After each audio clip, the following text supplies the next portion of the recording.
ফাসলুকি সুবুলা রাব্বিকি যুলুলা। এগোতে থাকো, এগোতে থাকো, তারপরে তার মধুগুলোকে নিয়ে বাসার মধ্যে রাখো, বাসার মধ্যে রাখো।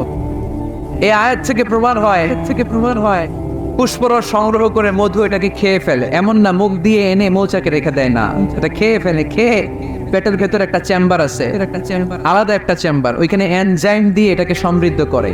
তারপর একটা টিউব আছে এটার পেছনে, টিউব দিয়ে মৌচাকের ভেতরে মধুকে পৌঁছে দেয় আমাদের জন্য। কোন সুবহানাল্লাহ। এই অস্ট্রিয়ান সায়েন্টিস্ট উনি গবেষণা কইরা অপারেশন করে মৌমাছি কেটে দেখতে পেল মৌমাছির পেটের ভিতরে একটা পাকস্থলী না আমাদের মতো, ওর পেটের ভিতরে আল্লাহ দুইটা পাকস্থলী দিয়েছে। একটা তার নিজের খাবারের পাকস্থলী, আর একটা আমাদের জন্য যে মধু এনে এটাকে এনজাইম লিকুইড দিয়ে সমৃদ্ধ করবে, ওইটার জন্য আরেকটা পাকস্থলী। চিল্লায় পড়তে হবে আল্লাহু আকবার। এজন্য মধু খেতে রাজি আছেন তো? বিষ্ণু ইসলাম ফ্রেশ মধু খেতেন, দুর্গন্ধযুক্ত মধু বিষ্ণু সাল্লাল্লাহু আলাইহি সাল্লাম কখনো খেতেন। আর বিষ্ণু ইসলাম বলতেন আলাইকুম বিশিফা আইন, তোমরা দুইটা শিফা নাও। কোরআনে এই মেসেজটা খেয়াল রাখবে, কোরআনে কালামুল্লাহ মাজিদে দুইটা বিষয়ের ক্ষেত্রে আল্লাহ শিফা শব্দ যোগ করেছেন।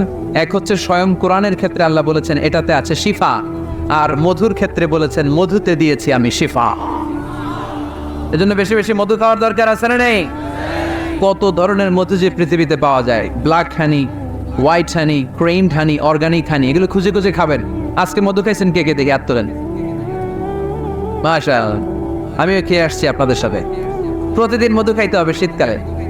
আজকে শীত পড়ছে না অনেক, মধু খেয়ে যদি আপনি কাজ শুরু করে দেন, শীত বাবাজি আপনার কাছে আসতে পারবেন। বিষ্ণু ইসলাম মধু খেতে আমাদেরকে উৎসাহিত করেছে। তার মানে এমন বিশ্বস্ত নবী আমার, যেটা খেতে বলেছেন এটা খেলে আমাদেরকে সুস্বাস্থ্য দান করবে কে?